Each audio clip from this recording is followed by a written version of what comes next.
Izuku and Bakugo were inseparable. They couldn't leave each other's sides. They were practically like brothers. And in very, very horrible circumstances, they technically would become brothers. But unfortunately, there has to be some circumstances that would occur for basically them to become one. And unfortunately, it started with one night with Izuku, Bakugo, and Bakugo's family. They were out for dinner, having a nice time, and they were only at a young age of about 3 to 4 years old. They were going to one of Bakugo's favorite restaurants, getting spicy food and just relaxing. But unfortunately, one day that was right in front of them would lead to tragedy. When all four of them were leaving, all four of them would walk down a nearby alley. And when they walked down this alleyway, well, it seems as if this odd-looking thug approached them, out of nowhere pulling out a gun and pointing it at both of Bakugo's parents. Bakugo's parents basically told Izuku and Bakugo to stay behind them, make sure that they're safe. But before you knew it, and before anybody could even react, both of his parents were shot dead. Bakugo, in a matter of seconds, would freak out, be so scarred that he'd immediately blast explosions that he didn't even know he had right at the villain, slamming the villain into the wall, and he was knocked out cold. The police would eventually come, and they'd see the two boys sitting on a ledge nearby, looking at the two dead parents. The two parents that were taking care of both of them for that time being, and out and about at a beautiful restaurant. Eventually, Inko would arrive, and Inko would take the two boys away. And obviously, they'd go to the police station initially, as the police want to know exactly what occurred. Bakugo would not be reprimanded by any means, and Izuku, of course, didn't do anything. But Bakugo didn't know what to do. Bakugo was at a loss for words. He was just a kid. Young. He's only 3 to 4 years old. How was he supposed to react? Inko immediately sprung into action and wanted to take care of both of the boys. Yes, she's been struggling, and yes, she makes just over ends meet, but she still feels the need to take on the responsibility. Mitsuki was her friend, and she wants to make sure that her son is safe and sound no matter what. Eventually, Bakugo and Izuku would get settled in their home, or new home now, and Bakugo would not be the same Bakugo, at least at this moment. He'd be sad, depressed, and basically completely out of it. Eventually, they'd get their quirks checked out, Bakugo and Izuku, and when they did, they learn of Bakugo's explosion quirk, and it brightens up his day a little bit more, but Izuku would be deemed quirkless, and this shadow of all this doubt of their future would cloud Izuku, thinking to himself that, is it even possible to become a hero when you're quirkless? Bakugo would stare at him and basically pat him on the shoulder, saying that they'll be heroes no matter what, and nothing is going to stop them. Yo, what is good, everybody? It's your boy, Golden Falls, Golden What If, whatever you want to call me, and I'm back. I'm back with a brand new What If. What if Deku and Bakugo were brothers? I know some of you are probably like, well, this is like the adoptive route, so, you know, that's kind of lame. But I feel like this makes the most sense. I feel like the adoptive route just is better. There's no real reason to make them so it's like, oh, well, Bakugo or Bakugo's parents has a kid that is like Deku. That doesn't really make sense to me. And so I thought this would be an interesting way of going about it, and that's the way we are going to go about it. Nonetheless, make sure if you enjoy, leave a like, a sub, a comment down below, all that good stuff. Check the description below for any links. We have my anime channel down there and some other stuff, my Spotify. And yeah, that's about it. I'm not going to waste much more of your time. And let's just get right into the what if. Let's get it. Bakugo and Izuku would go to school as normal. But soon, well, everybody begins to learn that Izuku is actually quirkless. He starts getting bullied, made fun of, and everything under the sun. Izuku would become sad, extremely sad actually, and just not know what to do with himself. But Bakugo would immediately jump in. He would protect Izuku around every single corner. That is his brother, and eventually would be his adoptive brother. and once those papers are signed, it would be official, obviously. And Izuku felt good to have someone to have his back, but he did feel that he needed to be able to protect himself as well, eventually leading to Izuku coming to the conclusion that he needed to choose what he wanted to do. Yes, of course, he was so young. At this point, after a couple years, he'd still not know exactly what to do, but at the age of 6, maybe even 7, Izuku would debate with the fact of being a hero, or at least what type of hero.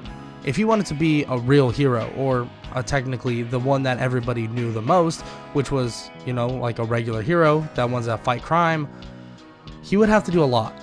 He'd have to train, form his body, he would have to learn martial arts, he would have to do something, because at the end of the day, he didn't have much of anything. He couldn't really fight for himself. He was below average in terms of every single physical activity they would do, and he just wasn't gifted in that way, and he wasn't gifted with a quirk either. So he decided he's going to put all of his notes and studying to good use. Izuku has a very, very high intellect at the end of the day. He's extremely smart. He knows how to beat somebody, or at least knows the process of beating most people, but he just doesn't know how to put them into effect. So what if he started studying quirks, studying weaknesses, studying everything? Maybe even equipment, maybe he can even become a support hero. Izuku would put this into action with the idea that maybe he wouldn't go down the sport hero route, but he'd use all the information he'd gather up to basically train himself and actually take this training to martial arts and other things like that. And this would put his family into a bit of a, you could say, a hole. Frankly, his family didn't make that much money. Inko, like I said, makes ends meet, but with Bakugo there now, it seems like they're struggling even more.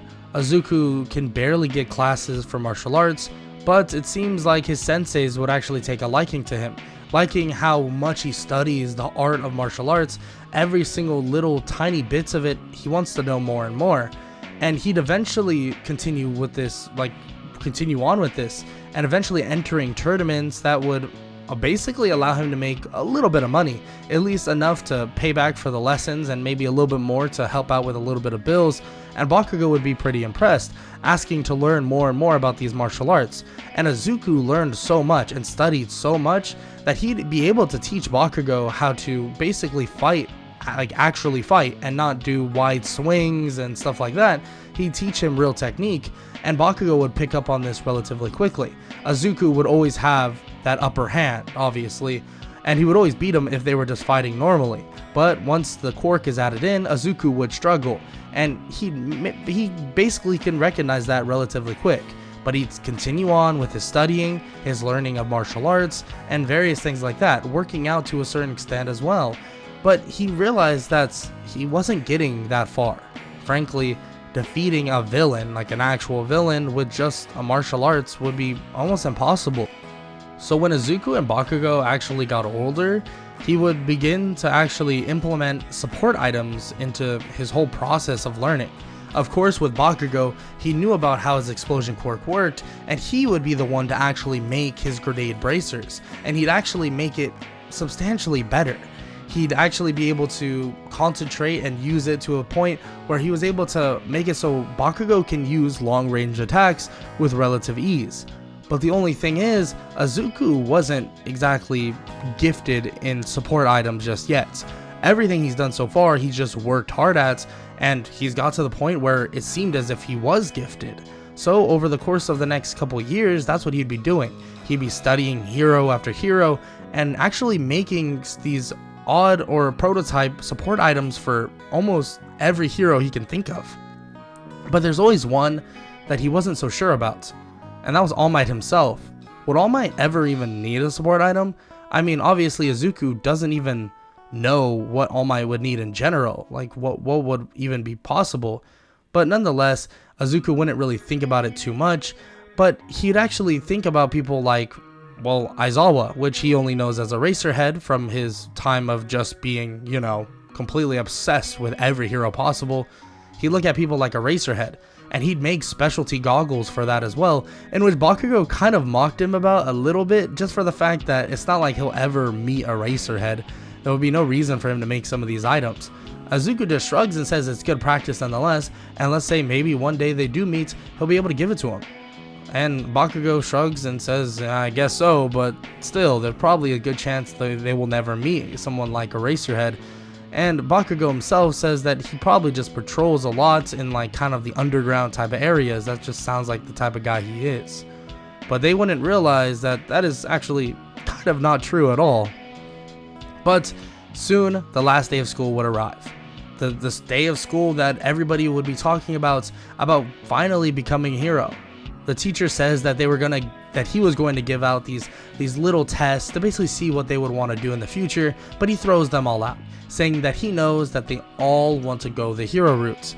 Of course, everyone cheers, everyone freaks out and is super happy, and of course, Izuku and Bakugo obviously want to go, and basically all the students completely shut up.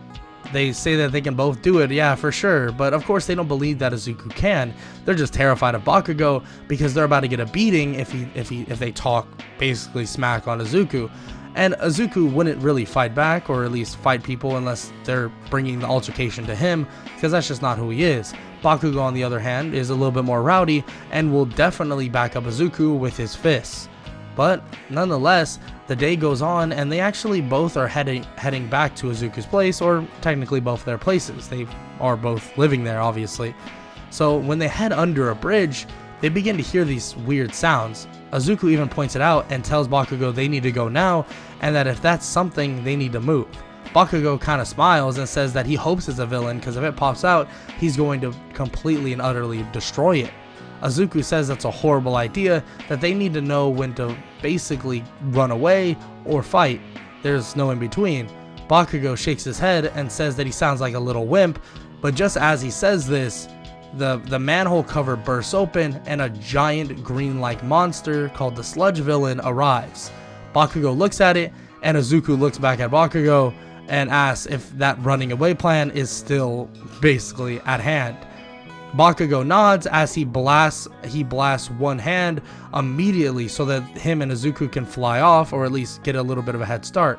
They begin running off, but the sludge villain is in hot pursuit as he chases them under the bridge. But just as they think they're about to get caught, Izuku grabs into his bag and actually throws a pencil at his eye, hurting the sludge villain just enough and just in time for someone else to arrive. Who's that someone else? Well, that's All Might himself.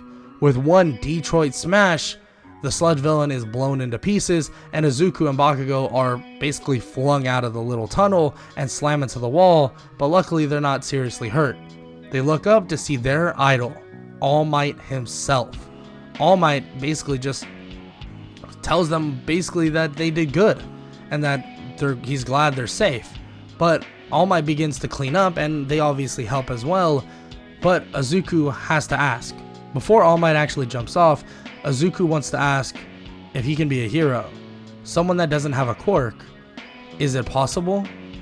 Izuku stares at All Might as All Might's face begins to get kinda sad, and he tells Izuku that there are so many other things he can do, but why would he choose to be a hero? A quirkless hero, that just doesn't sound like it will go very well. Someone that's quirkless in basically the front side of the battlefield might end up dead. And he needs to be careful with that choice, and that he'd recommend being a cop, a doctor, anything else. It's all respected, and even though maybe it doesn't seem that way, it truly is. Izuku is in complete shock as Bakugo shouts at All Might, saying that one hell of a role model he is, telling someone that's worked hard all his life that he couldn't be a hero. All Might stops in his tracks and questions what he means by that. Bakugo explains, yelling as he continues to yell at All Might, that Izuku has been working hard his entire life, writing notes about every single hero, making support items that heroes may be able to use in the future. Not only that, learning martial arts after martial arts, tearing his body apart, even teaching Bakugo himself various martial arts techniques that will help him in being a hero. All Might hearing this is really shocked, actually kind of taken back by the idea. Izuku is doing all that? Obviously he doesn't know the boy's name, but he sounds like he has a ton of potential. All Might realizes his thoughts and is about to jump off But just as he's about to jump off, he turns back into Small Might form, in which both Izuku and Bakugo think he's an imposter, but All Might shakes his head, saying that's not true. All Might says that if the kid, both of them, want to be heroes, he'll train them himself. He's not going to give him a free passage into UA, even though he is a teacher there, in which they all are excited. They're both excited to hear, but he says that he'll train them both. Train them both to be whatever they want to be, and maybe Izuku will find that pathway. Maybe he won't be a support hero. Maybe he'll be an actual hero. Maybe he will be a support hero. It doesn't matter. Nonetheless, if Izuku can make an impact, he's sure that he'll be happy about it in the end. Izuku nods and thanks him for the chance, and Bakugo is like on the bridge of tears, breaking his tough guy persona at that moment, but he wipes his tears away and promises that they'll both give it their all. All Might nods as he basically begins to just walk off, telling them to meet him at Dagobah Beach in about 3 days' time at about 8 p.m. They both nod and say that sounds good to them as they head back home. They're both in complete and utter shock. What just happened? The number one hero just offered to train them? What was that even about? And Bakugo obviously takes, the credit for that one. He must have really got All Might in that speech he gave. Izuku kind of laughs it off because at the end of the day, Bakugo was just kind of yelling at All Might and lecturing him more or less. But they immediately tell Inko about this, both telling, I guess technically their mom now, that's more or less that All Might offered to train them and that about exactly what happened to them. And Inko begins to freak out. What do you mean? A villain attacked you? That's horrible. And she continues to ramble on and kind of cry. And Bakugo and Izuku just shake their heads and say that they're fine. They promise. But the big picture is that All Might himself said they can he'll train them in 3 days. And Inko is happy to hear this and tells Bakugo in kind of like her shaky voice, about to cry, that his mother and father would be extremely proud of him. Bakugo nods and says that they both be proud of both of them, that they're all a family at the end of the day. And yes, they may not be here, but he's happy to have Izuku as a brother. Immediately, Inko starts weeping again, and so does Izuku, and Bakugo shakes his head. I really shouldn't have said that. Now, you guys aren't going to stop crying for like an hour. Immediately, they just continue to weep more and more and more, obviously out of joy, but happy, but extremely happy that, or at least Inko is extremely happy that both of her boys are going to have bright futures in the hero scene.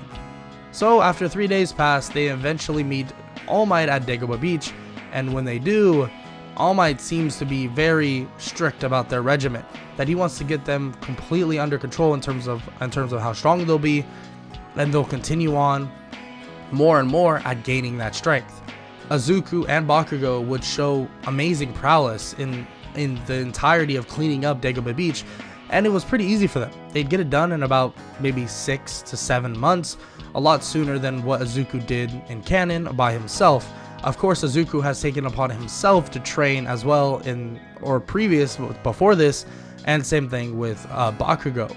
They've cleaned up the entirety of the beach, and All Might reveals exactly what he wants from the boys, and says that there's a reason why he brought them here, that he personally has been looking for a successor, and that he trusts them, that it seems that they are ready, in which they're confused. Successor? What are you talking about?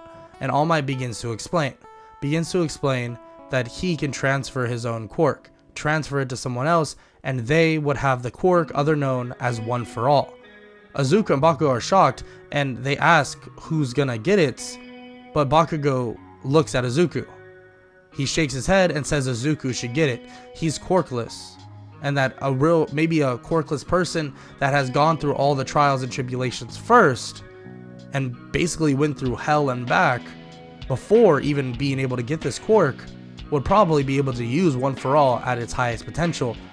And All Might, hearing this, nods and smiles and is glad to hear the unselfish behavior that these two brothers have toward each other.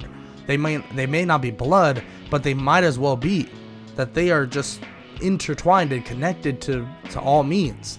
That they seem to be basically perfectly in sync with each other, and Bakugo would be willing to give up the power of the number one hero himself, just because his brother his brother Izuku, he knew that he would be able to expand on that potential even more. And Bakugo, of course he would want one for all. But he knows that this would give Izuku an opportunity to do far more with it.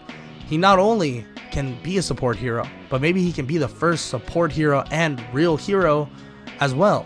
An action, a frontliner, and a support hero at the same time. And he would not want to take that away from Izuku, and he definitely wants to give him that chance. All Might says that there's 3 months before the UA entrance exam, obviously. So he will be transferring One for All early to Izuku. Obviously their bodies are a lot more basically in shape than it would have been in canon. Izuku has been training a lot longer, and so has Bakugo. So All Might plucks his hair and says, "Eat this!" And obviously they both of their faces drop. Eat your hair? Why would I eat your hair? In which obviously All Might explains that they need to eat a piece of his DNA. So Izuku bites his tongue and basically eats it. And for the next couple months, he'll start beginning his training with One for All. And Izuku would begin training with Bakugo, and immediately their first thought is to minimize the impact that it's going to have on Izuku's body. Of course he's not All Might. He's not as big as All Might. He even questions how All Might got that huge form. How does that even work? And he doesn't even really know how to explain it. Frankly, All Might is not a good teacher, but luckily Izuku is a good teacher, and he's gonna have to teach himself nonetheless, and there is gonna be struggles within it. But he knows, obviously, with the power he's holding currently, it's going to be overwhelmingly strong, and he can probably destroy his entire arm if he's not careful. Martial arts has taught him this, taught him relaxing and balance, so Izuku should be able to maintain that. And with the help of his brother Bakugo, it should be relatively easy to start training in different movement styles and different fighting styles. Again, Izuku would start training, start using his quirk, and eventually he'd be able to get his quirk up to about 5%. Yes, only 5%. It takes him about 3 or so months. Of course, this might seem like a little bit. It might not seem like it's some crazy thing, but you gotta realize, Izuku doesn't have any grasp on this quirk by any means. He doesn't even know how it works at all, and he's been under the assumption the entire time that he's going to have to run through life quirkless. So, of course he's precautious about it. He's going to be extremely cautious. He's not going to throw caution to the wind like he did in the original canon. There would be no reason to do that. And Bakugo is going to definitely keep him in line around that as well. So Izuku would be using about 5% of his quirk. And of course this would develop over time, but after 3 months and about a couple days before the UA entrance exam, 5% of his quirk should be just enough. But he does question, do you think if it would be a good idea for him to actually start, basically getting more and more support training as well? Because of course he's already done so much in terms of the sport category. Would that be good for him? All Might actually isn't too sure about this and says that he can always of course talk to someone about it, but they're not so sure about that idea. But nonetheless, Izuku will take that to heart, and after getting some late night studying in, him and Bakugo would head off to the UA entrance exam. And everything goes practically normal. They hear about what's going to happen, about the written portion of the exam, in which they are practically flawless in taking, Bakugo being extremely smart just like Izuku, but frankly at the end of the day, they've been studying together, so they'll probably get relatively the same score on the written. After that is done, of course they'd be separated for the actual practical exam, which is against robots. President Mike stands in front of everybody and begins to explain, saying basically that there are 1-point robots, 2-point robots, 3-point robots. Izuku is jotting stuff down, mumbling to himself, thinking about best ways of attacking a robot in terms of fragile parts of his limbs and stuff like that. Just the normal Izuku things. This is how Izuku's brain works in this canon. He's always on hyper focus, hyper thinking. He wants to find the best way of going about things, best way to attack certain or approach certain instances, and that's exactly what he wants to do. But eventually, a young man by the name of Tenya Ida would stand up, telling President Mike that it's unprofessional to miss out on one of the robots, and he even turns towards Izuku and tells him that if he's going to keep mumbling and basically interrupting, that he shouldn't even try to become a hero, or shouldn't be here to be a hero.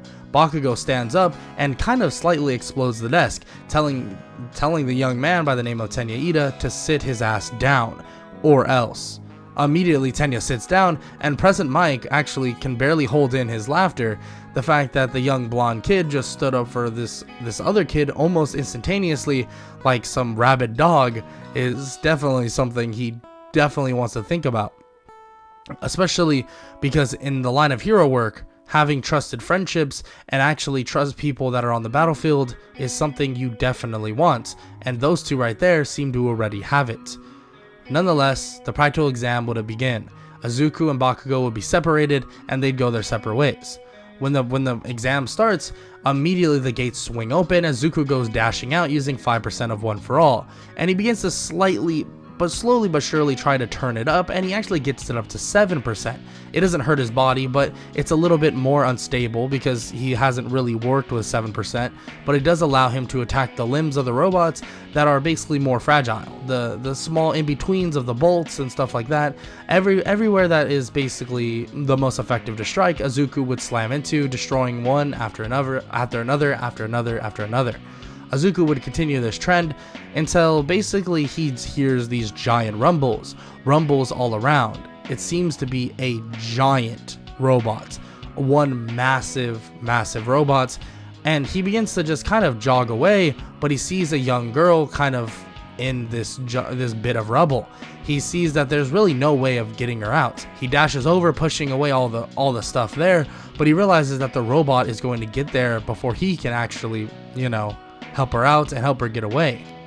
So he straight up grits his teeth, clenches his fist, and gets his legs ready, jumping as high as possible and slamming his fist into the robot at 100%.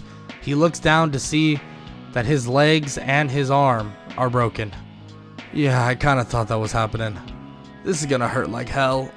Izuku basically braces himself, but just as he does, the girl slaps him on the shoulder, and it seems that he begins floating and just stops midair as the robot crashes backwards, avoiding them.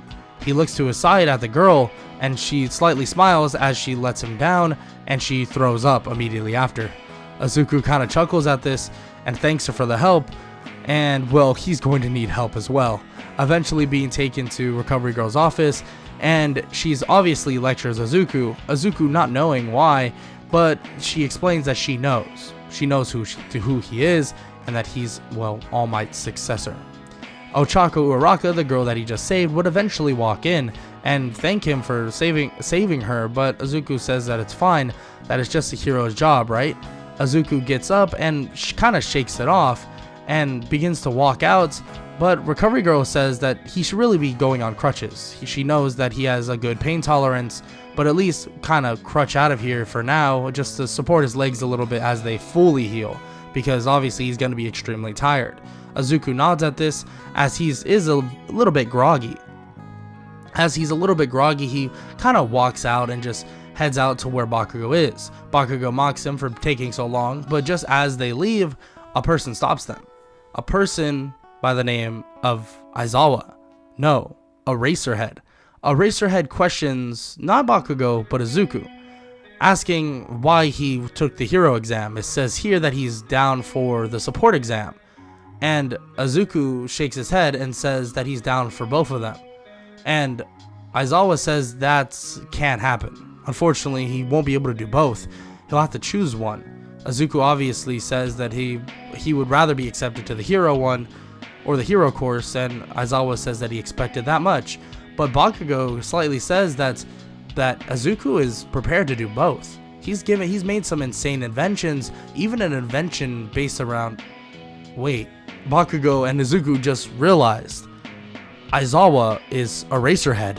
They're both shocked and begin to kind of fanboy a little bit. Of course, the fanboying kind of has rubbed off on Bakugo, and they basically are kind of freaking out, at least to a certain extent. And Aizawa tells them to calm down, and even asks about what was he going to say after the fact. And he explains that Izuku made him, Aizawa or Eraserhead, something for his quirk. That was like his thing for a while, until he began seriously training for the hero course exam. Aizawa is shocked to hear this and tells him to bring it, that he'll be here for the next couple hours to come back and show him. So that's exactly what they do. He tells Bakugo that if he wants to stay at home he can, but Bakugo says he's not going to miss this. So he heads over and he gives them, and Aizawa gets these special goggles. Putting them on, obviously they don't look as cool as Aizawa's, and they can always be tinkered with, and Izuku basically says that it is a prototype, so there's no guarantee that it will be flawless. But Aizawa realizes that his quirk, it seems like it's working even when his eyes are not fully extended, and frankly it seems to be more optimized, allowing him to actually see without straining his eyes to a certain extent. And of course, yes, there are still drawbacks. He's gonna get dry eye no matter what, but this actually does help. And Izuku even brings up the fact that it should basically bring off or take off less strain in terms of his eyes, because he assumes that's kind of how his quirk would work, in which Aizawa nods and asks to see his notebook. Aizawa flips page after page to see hero after hero. The breakdowns are extensive, and Aizawa tells him that they're both gonna get in. He doesn't mean to spoil the surprise, and maybe it'll be cool for them to see their letters later on, but to be a parent or to be straightforward, they definitely will get in. But he wants to tell them one thing, that this notebook, after he uses it, he wants him to give it back or give it to UA, keep it in a safe place, and when he takes it out, that's fine, he can use it. But there's some crazy information in here, and he wants him to be careful with the information. Izuku didn't even think about this, and he's right. Obviously Aizawa would be correct in this regard, and Izuku lets Aizawa take it for now. Aizawa says that he didn't really need to do it now, but he understands, and Izuku says that he'll take it back for the first day of UA if it's true that they'll be getting in for sure. And Aizawa nods, saying that if Izuku wants to be a part of the support course as well, they can figure it out too. It will be a little bit tight on the schedule, but nonetheless, they'll figure it out. He's sure that Izuku can kind of basically take other classes in advance and take these tests that if he passes, then he should be able to take the support course without taking some of these other classes, and he'll have some more free time. And Bakugo asks about the whole basically material, what will they need to know, and Aizawa says that based on their test scores, it won't matter, that they'll be just fine. Izuku basically nods and thanks Aizawa for the opportunity, and Aizawa is completely shocked. This tag team duo that they have here seems to work really well. Maybe them two could be that duo hero, or hero group that most really don't follow by anymore. But nonetheless, Aizawa thanks them both for coming by and thanks them for basically this gadget that he made. And Izuku says feel free to give it off to another support hero or support student that could make it even better. And Izuku and Bakugo leave and give the amazing news to Inko. But now their next challenge will await them. The beginning of UA. UA is going to be taken by storm by both Izuku and Bakugo. But adversity is bound to come, and adversity will always come. So what will happen when they will be faced with their first little bit of adversity? Well, you're gonna have to find out on the next following parts of What If Deku and Bakugo Were Brothers. If you enjoyed, make sure to leave a like, sub, comment down below, and make sure to just basically show your support. I hope you all enjoyed overall. And this Deku is actually kind of based on a Deku that I wish existed in the real My Hero Academia. I felt like it would be cool to have them both be brothers, and it would be a catalyst for Deku to feel more implied to train, more implied to learn new things throughout his life, instead of kind of just sitting on his hands and not doing much. I've actually had conversations with people about this, and I don't mean that the canon version of Deku doesn't deserve One for All, but I also mean that if he prepped himself before even being introduced to All Mights, that the Deku we would know pretty much now would be even stronger. But yeah, I thought this would be a cool way of going about it. I hope you all enjoyed it nonetheless, but I hope all y'all have an amazing day. Later. I don't wanna waste what's left.